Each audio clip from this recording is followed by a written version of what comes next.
এটা হচ্ছে 15 এলবিএস। এটা কত এলবিএস? এটার ওজন কত? 15 এলবিএস। 6.7 কেজি নাকি বস? হ্যাঁ 6.7 কেজি। এটা আছে এটা 15 এলবিএস দেওয়া আছে, কিন্তু এটা সূত্র আছে ভাঙানোর জন্য একটা। 6.7 বন্ধু ভাই পরীক্ষা করে, ঠিক আছে?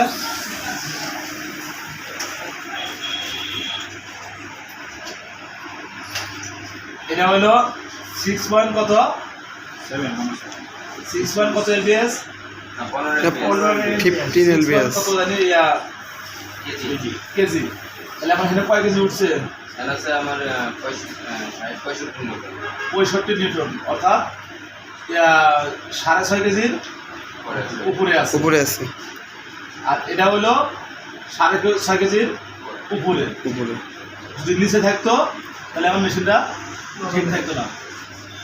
ক্লিয়ার? জি বস। হবে আমরা তো সাধারণত এই 4 ভোল্টের বাটনে সবসময় 90 নিউটনে করে থাকি। যদি 2 ভোল্ট হয় সেক্ষেত্রে বাইরের রিকোয়ারমেন্ট যদি 70 থাকে, যা করতে হবে তাই। যদি বলে যে বাইরের রিকোয়ারমেন্ট নাই, তাহলে সেক্ষেত্রে কী করবেন? বলবেন যে যদি বাটনের 4 ভোল্ট আছে, 4 যদি হয় 70, যদি 4 ভোল্ট হয় তাহলে সেক্ষেত্রে 90 নিউটন, আর 2 ভোল্ট হলে 70 নিউটন। ক্লিয়ার? জি বস। তাহলে এই বড়িটা বসান। কীভাবে বসাবে আপনারা দেখেন, এদিকে ফলো করেন। লাইনটা আপনি ওই পাশে দাঁড়ান, আমি হেল্প করতেছি। এদিকে তাকান। এই যে আছে না, এটা দিয়ে নামাই দিয়ে উঠাতে পারবেন, ঠিক আছে? এটা আটকে গেছে। এটা ধরার নিয়ম আছে।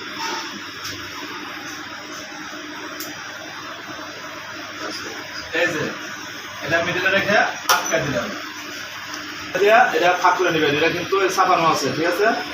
এটা লুজ দিতে পারে। এই যে আবার টাইট দিবেন, এমনভাবে টাইট দিবেন সুন্দর করে, যাতে এটা টান দিলে না দিলে খুলে না যায় না যায়। এই দেখছেন এখন বলছে। এখন মেশিনটা কি অন অফ আছে দেখতো?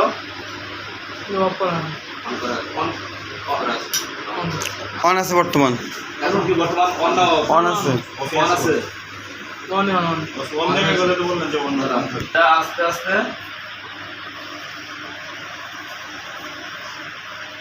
রিকোয়ারমেন্ট অনুযায়ী আমার যাইতে হবে আস্তে আস্তে। 90 নিউটন। করছে।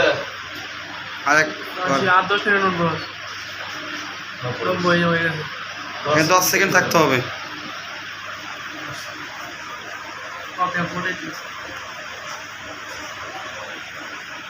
বুঝতে পারছেন? জি বস, 10 সেকেন্ড। এটা অন আছে।